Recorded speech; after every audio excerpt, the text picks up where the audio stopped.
రండి అత్తయ్య, చెప్పండి, మీరే రండి.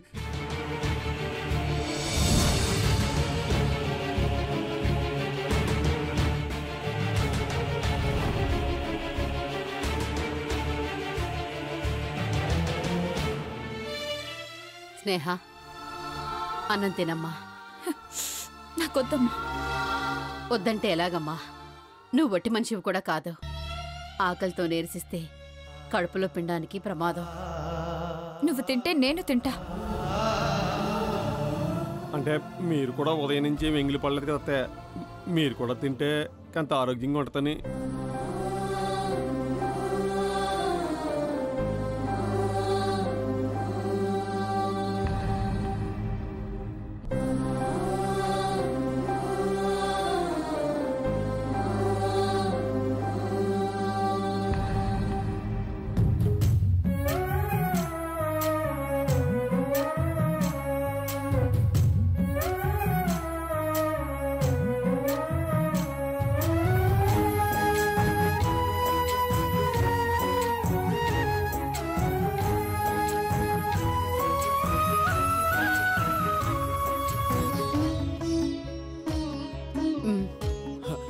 నేను తర్వాత తింటాను స్నేహ, నువ్వు తిను. తిన్నాడు బావా.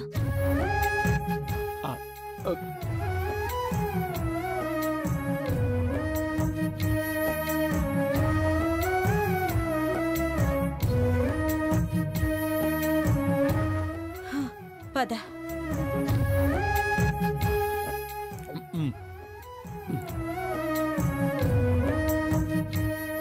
రాజలక్ష్మమ్మ గారు రండి, మీరు కూడా భోంచెదరు. రండి. లేదమ్మా, మేం బయలుదేరతాం.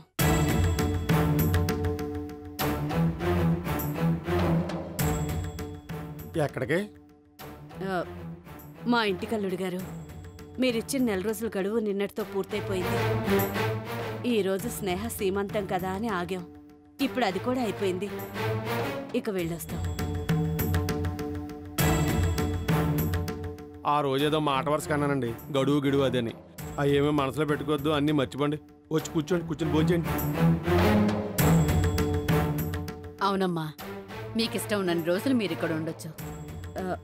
ఉండైనా ఏం చేస్తామమ్మా, మాకిక్కడ ఏం పనుందే? అక్కడికి వెళ్ళి మాత్రమే ఏం చేస్తారు? అక్కడ చేయడానికి ఏమీ లేదనుకోండి. ఆయనేమో డబ్బు సంపాదిస్తానని దుబాయ్ వెళ్ళిపోయారు. ఇప్పుడు నేను నా కూతురు వెళ్ళి అక్కడ పొలం ఉంది కదా, అదేను ఇల్లు చూసుకుందామని. ఆడోళ్ళు పొలం పనులు ఏం చేస్తారో చెప్పండి. మీరు ఎక్కడే ఉండండి, మీకు ఎక్కడ ఏ లోటు ఉండదు. ఇదిగోండి, మీ హస్బెండ్ గారు తిరిగి వచ్చేలోపు, దుబాయ్ నుంచి తిరిగి వచ్చేలోపు అన్నీ నేను చూసుకుంటాను. ఈలోగా ఆయన వచ్చేలోపు మీకు ఏదో ఏర్పాటు చేస్తాను. అంతవరకు హాయిగా ఇంట్లోనే ఉండొచ్చు. ఏమంటారు? అవునాడు బావా.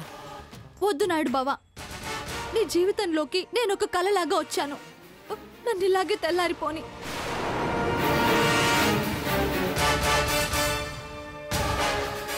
నువ్వు ఉండవే. లేదమ్మా, ఒడ్డు తాకిన అలా వెనకే కదా వెళ్తుంది. అమ్మాయి ఏమంటోంది? అంత తప్పు నువ్వేం చేసావు కావేరి? అది మాత్రం అడగండి. అరే, సమస్య ఏంటో నువ్వు చెప్పక, మీ అమ్మాయి చెప్పక నాకు ఎలా తెలుసు చెప్పు. నా నోటితో నేను చెప్పలేనండి. నాకు చెప్పకపోతే సమస్య ఏంటో నాకు ఎలా తెలుస్తుంది? ఎలా పరిష్కారం చెప్తా నేను? నా సమస్యకి చావే పరిష్కారం. నన్ను చంపేయండి, నన్ను చంపేయండి.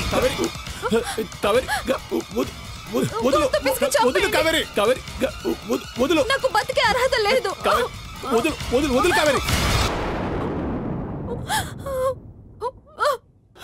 ఎందుకు చెప్పాలి అసలు?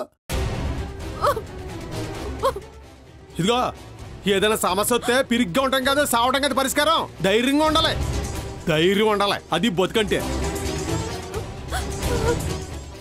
ధైర్యంగా ఉండు, అర్థమైందా?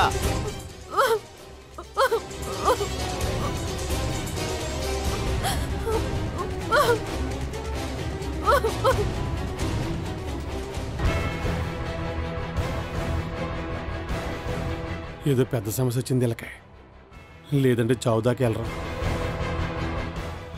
అదేంటో తెలుసుకుని వెంటనే పరిష్కరించాలి.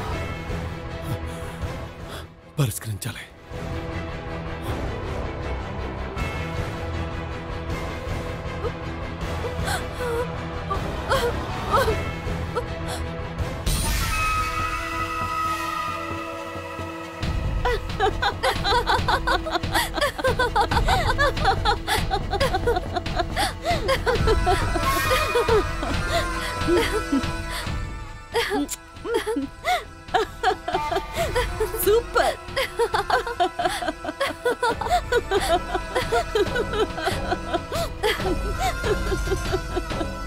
భలే బుట్టలో పడ్డాడు.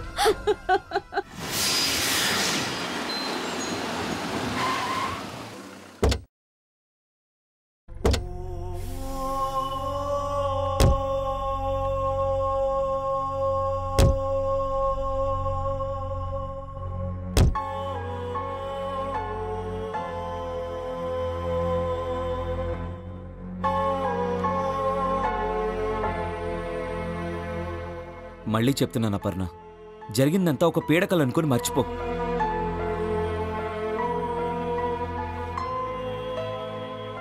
ఇకపై మన లైఫ్ మనది, వాళ్ళ లైఫ్ వాళ్ళది.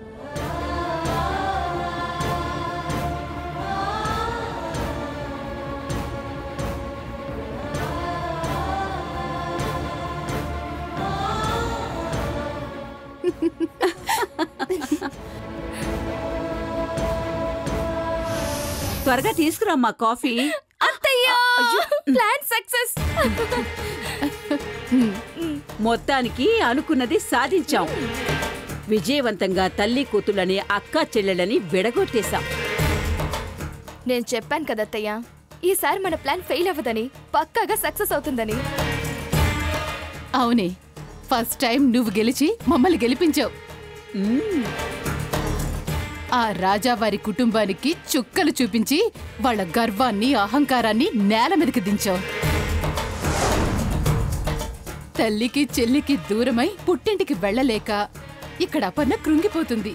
ఆకలి నిద్ర సరిగ్గా లేక ఆరోగ్యం దెబ్బతింటుంది. ఆటోమేటిక్గా కడుపులో పిండానికి తల్లి ఎఫెక్ట్ తాకి అబార్షన్ అవుతుంది. అప్పుడు వెళ్ళగొట్టేద్దాము.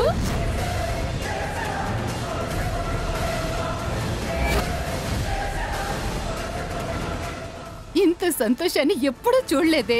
కారులో తమ్ముడు అది ఉండబట్టి ఈ విజయాన్ని సరిగ్గా ఎంజాయ్ చేయలేకపోయావు. సాయంత్రం పార్టీ చేసుకుందాం.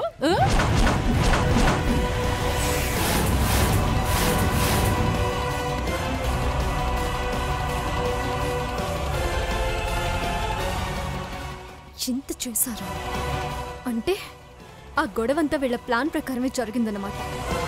కావాలని గొడవలు సృష్టించి నన్ను నా వాళ్ళని విడదీశారు. చెప్తా, ఆ బాధ ఎలా ఉంటుందో వీళ్ళకి రుచి చూపిస్తా. ఈ అపర్ణ అంటే ఏంటో చెప్తా.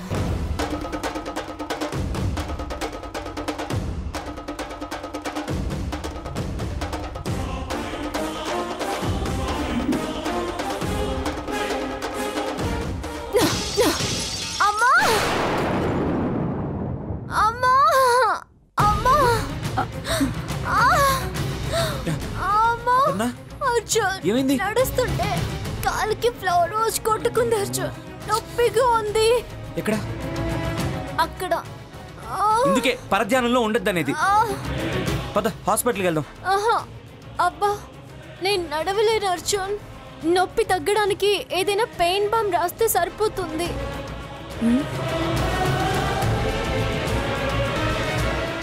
అమ్మా, దీనికి నిజంగానే దెబ్బ తగిలిందంటావా? అక్క, ఏంట్రా? వెళ్ళ పెయిన్ బామ్ తీసుకురా. ఉమ్. లేదులే, తగ్గిపోతుంది.